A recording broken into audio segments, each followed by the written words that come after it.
Hello students, I am Akshay and welcome to my YouTube channel study my way. तो आज हम देखने वाले हैं कि इलेक्ट्रिक पोटेंशियल एनर्जी क्या होती है। पिछली वीडियोस में हमने इसके सारे प्रूफ कर लिए थे और आज हम इलेक्ट्रिक पोटेंशियल एनर्जी देखने वाले हैं। तो स्टार्ट करता हूँ अपना चैनल। तो मैं बात करता हूँ यहाँ पर इलेक्ट्रिक पोटेंशियल एनर्जी कि हमारी इलेक्ट्रिक पोटेंशियल एनर्जी क्या होती है। सबसे पहले मैं इसका डायग्राम देखता हूँ कि इलेक्ट्रिक पोटेंशियल एनर्जी होती क्या है। यहाँ मेरे एक चार्ज Q1 है ए पॉइंट पर, एक चार्ज Q2 है बी पॉइंट पर। इनके बीच की डिस्टेंस कैप स्मॉल आर है।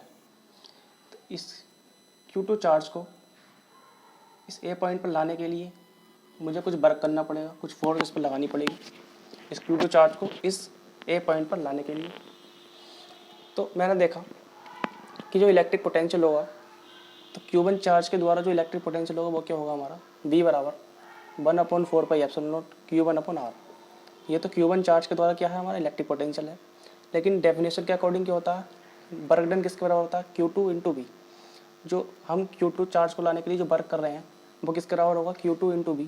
V क्या है, यहाँ पर पोटेंशियल है। तो यहाँ से मैं B की वैल्यू लगा सकता हूँ। तो यहाँ से मैंने B की वैल्यू लगाई इसमें।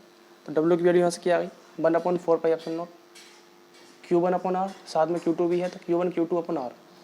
लेकिन जो वर्क जो डन होता है, जब हम किसी भी पॉइंट को इन्फिनिटी से किसी चार्ज के पास लेकर आते हैं तो उस पर जो वर्क डन होता है वही हमारी इलेक्ट्रिक पोटेंशियल एनर्जी होती है।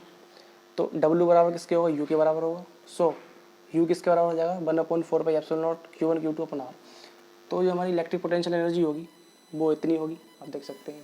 तो टॉपिक हमारा यहाँ पर है work done in rotating an electric dipole. कि कोई इलेक्ट्रिक डाइपोल है, उसको अगर वो इलेक्ट्रिक फील्ड में रखा हुआ है तो उसको रोटेट करने के लिए जो वर्क हमारा होता है वो क्या होता है, वो हम देखते हैं। कोई भी इलेक्ट्रिक फील्ड है, ये कोई इलेक्ट्रिक फील्ड है, इक्विलिब्रियर है। तो यहाँ पर कोई हमारा इलेक्ट्रिक डाइपोल है, ये मान लो इलेक्ट्रिक डाइपोल है PQ। इसको रोटेट करने के लिए यानी घुमाने के लिए जो हमें वर्क करना पड़ेगा वो क्या होता है, वो हम देखते हैं। तो रोटेट करने में इस पर एक फोर्स लगता है, रोटेट करने के लिए फोर्स लगाना पड़ेगा, इसे घुमाने के लिए फोर्स लगाना पड़ेगा। तो वो जो फोर्स होता है उसे हम क्या कहते हैं, कपल कहते हैं या टॉर्क कहते हैं। और टॉर्क बराबर होता है PE sin अल्फा। टॉर्क किसका बराबर होता है, PE sin अल्फा। और हमें जो वर्क करना पड़ता है वो क्या होता है, DW बराबर फोर्स इंटू डिस्प्लेसमेंट। तो ये कि यहाँ फोर्स क्या है, टॉर्क है, यही टॉर्क जो है फोर्स है। और जो डिस्प्लेसमेंट है वो कैसे होगा, एंगुलर डिस्प्लेसमेंट होगा, क्योंकि एंगल से घुमाना है इसको, तो एंगुलर डिस्प्लेसमेंट होगा। और जो फोर्स होगी वो क्या होगी, टॉर्क के बराबर होगी। तो torque into D alpha. Torque की वैल्यू हमारे पास PE sin अल्फा हमने लगाई, डी अल्फा ऐसी। टोटल वर्क निकालने के लिए इंटीग्रेशन करूँगा, डी में से डी हट जाएगा, यहाँ से 0 से थीटा तक घुमाना है मुझे। PE sin alpha D alpha, यहाँ से PE कॉन्स्टेंट है, PE बाहर ले सकते हैं। और इसका इंटीग्रेशन करेंगे साइन अल्फा का तो माइनस कोस अल्फा होता है।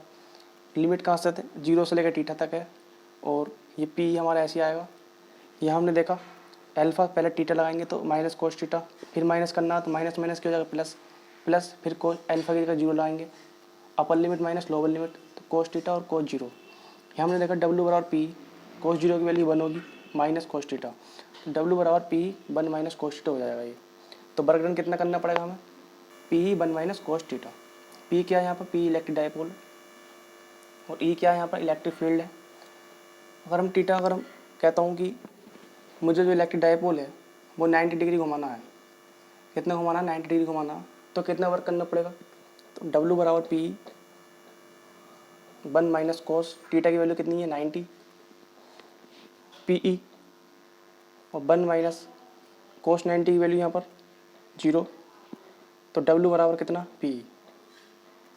तो मुझे जो 90 डिग्री घुमाने के लिए जो वर्क करना पड़ेगा वो किसके बराबर होगा, P × E के बराबर। आप देख सकते हैं इसे। अब हम यहाँ देखने जा रहे हैं potential energy of an electric dipole. कोई भी इलेक्ट्रिक डाइपोल अगर हमारा इलेक्ट्रिक फील्ड में प्लेस्ड है, कोई इलेक्ट्रिक फील्ड है उसमें कोई इलेक्ट्रिक डाइपोल रखा हुआ है, तो वहाँ हमें पोटेंशियल एनर्जी निकालनी है। तो हमने देखा कि हमारा डाइपोल क्या है, AB कोई डाइपोल है, उसका चार्ज है -Q और +Q। उनके बीच की डिस्टेंस कितनी है, 12 है। और एक P पॉइंट यहाँ पर है। तो इस P पॉइंट को यहाँ लाने के लिए हमें जो वर्क करना पड़ेगा वही वर्क हमारा क्या होता है, पोटेंशियल एनर्जी होती है। तो यहाँ मैं देखता हूँ कि जो वर्क जो करना पड़ेगा, वर्क डन बराबर फोर्स इंटू डिस्प्लेसमेंट होती है। और ये जो फोर्स होगी वो कितनी होगी, QE। क्या होता है, F बराबर QE।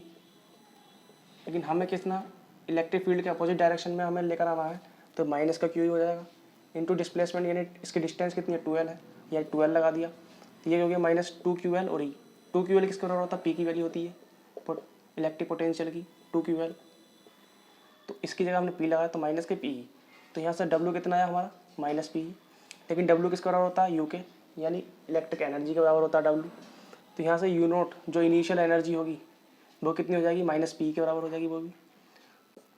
हमने पीछे देखा कि डब्ल्यू की वैल्यू कितनी आई थी, P E 1 - cos theta. So total energy हम कैसे निकालेंगे यहाँ पर, you note U0 plus W. Total energy को निकालने के लिए हमें यू नोट और डब्ल्यू को क्या करना पड़ेगा, ऐड करना पड़ेगा।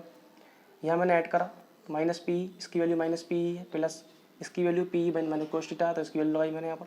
इसे मैंने सोल्व करा, पी से पी कैंसिल होगा, ये मेरा -पी cos थीटा, तो यू की वैल्यू कितनी आ गई यहाँ पर -पी cos थीटा, आप देख सकते हैं। अगर इससे रिलेटेड कोई डाउट कमेंट के माध्यम से शेयर कर सकते हैं। वीडियो को ज़्यादा से ज़्यादा देखने के लिए मेरे चैनल को सब्सक्राइब करें अगर आपने चैनल सब्सक्राइब नहीं करा है तो। And thank you for watching.